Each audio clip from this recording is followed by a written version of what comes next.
वाल्मीकि रामायण में वर्णित कथा के अनुसार महाराज जनक जी के निमंत्रण पर महर्षि विश्वामित्र श्री राम और लक्ष्मण जी को अपने साथ लेकर मिथिला नगरी पहुँचे थे, जहाँ राजकुमारी सीता जी के भव्य स्वयंवर की तैयारियां चल रही थी।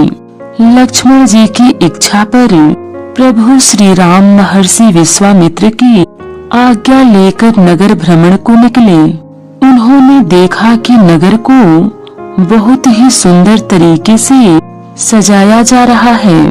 चारों तरफ केवल खुशियाँ और आनंद ही आनंद है। राज्य में एक भी परिवार या व्यक्ति ऐसा नहीं है जिसके पास धन की कमी हो या जिसे किसी तरह का कोई कष्ट हो।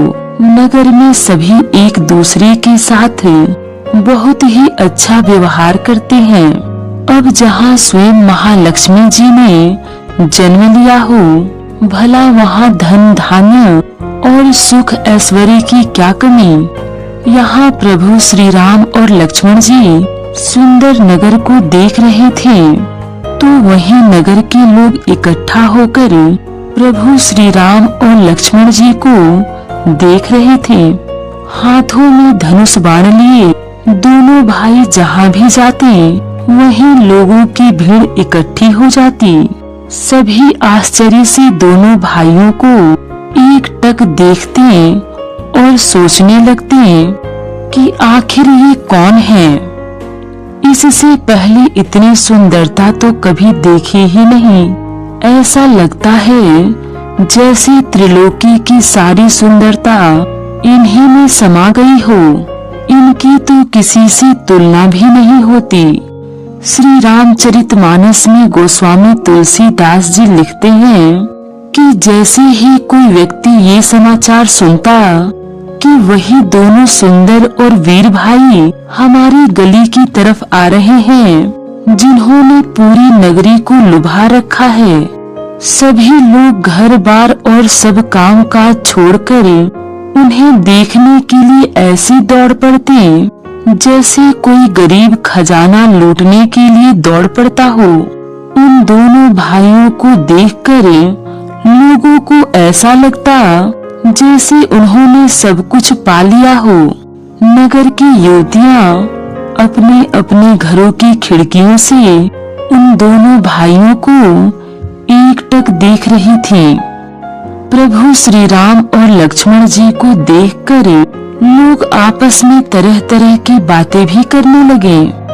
एक दूसरे से दोनों भाइयों के बारे में जानकारी भी जुटाने लगे। जब सब लोगों को ये जानकारी मिली कि श्री राम जी जितने सुंदर हैं, उतने ही वीर, उन्होंने सभी भयानक राक्षसों से महर्षि विश्वामित्र के आश्रम की रक्षा की है, तब सब एक मत होकर कहने लगे कि संसार में न सीता जी जैसी स्त्री कभी देखी और न श्री राम जी जैसा पुरुष।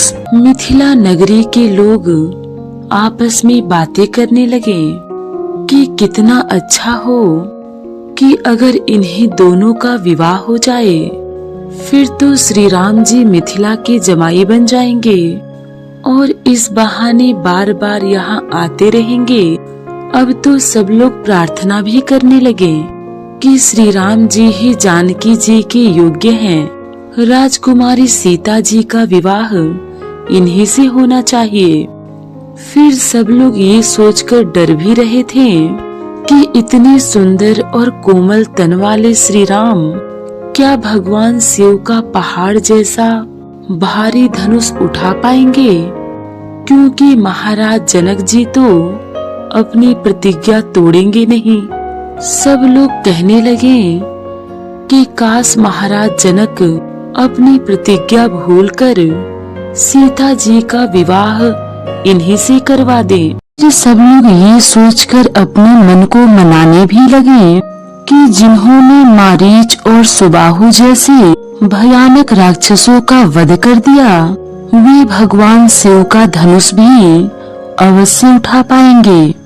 आखिर जिस विधाता ने सीता जी को रचा है, उसी ने उनकी योग्य वर भी तो बनाया होगा।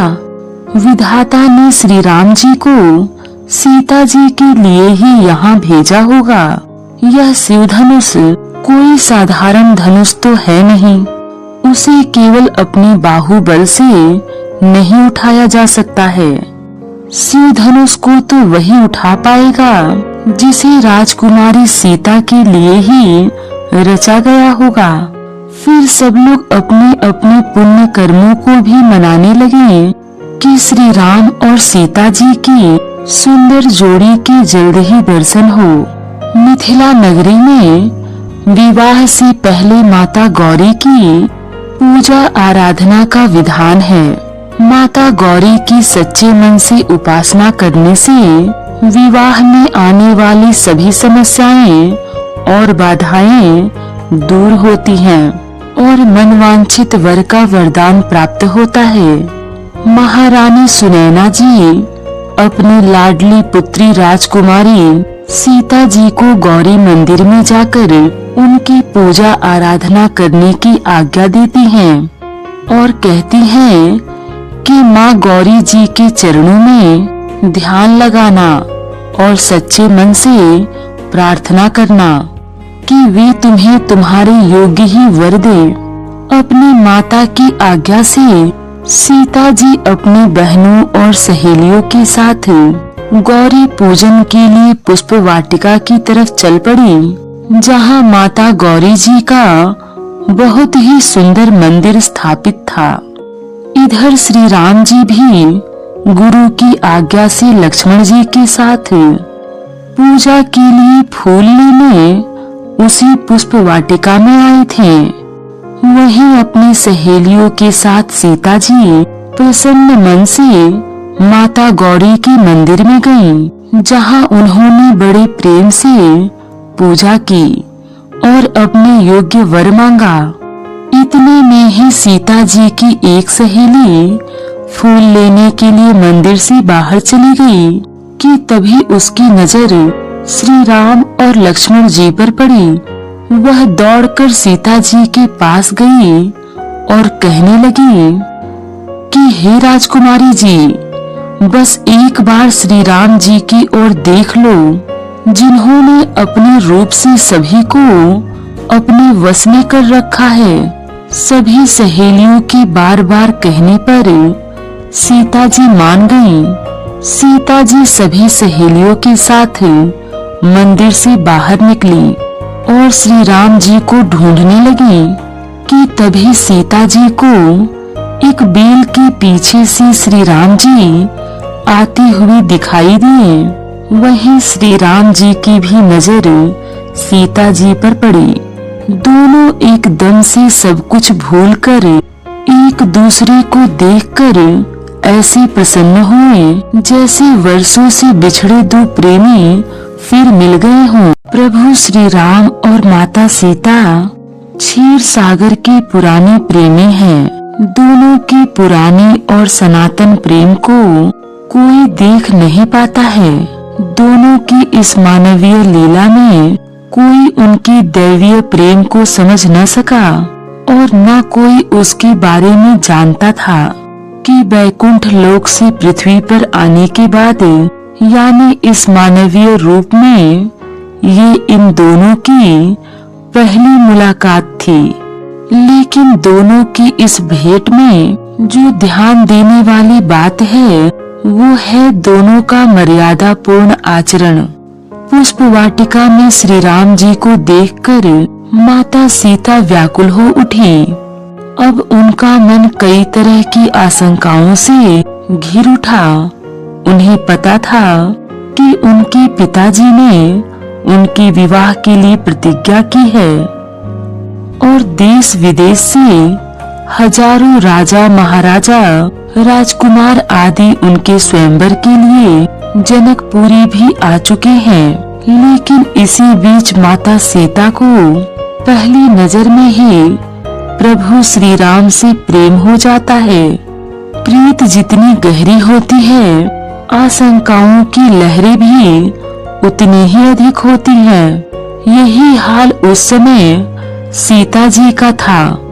माता सीता विश्वास और अविश्वास के बीच झूल रही थी।